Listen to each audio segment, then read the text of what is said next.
hierdie God wat ons liefhet en dien. Is nie 'n God wat goed teen ons hou.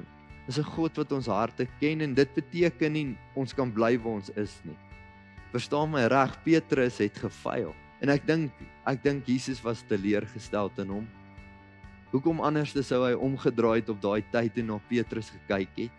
Ek dink Jesus se begeerte vir ons lewe is hierdie hoë standaard van om hy altyd te dien, maak nie saak wat omstandighede is nie. Ek dink Jesus het nogal 'n verwagting gehad dat Petrus die mas gaan opkom. Hierdie man wat nou net gesê het, al verloon almal jou, Here, ek sal by U bly. Al het hy geweet wat Petrus gaan doen, het hy hierdie verwagting gehad van Petrus, come on man, jy kan beter doen.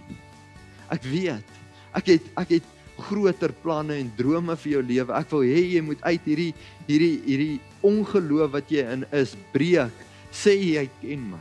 Maar selfs toe Petrus gefaal het om dit te doen, kom Jesus net terug.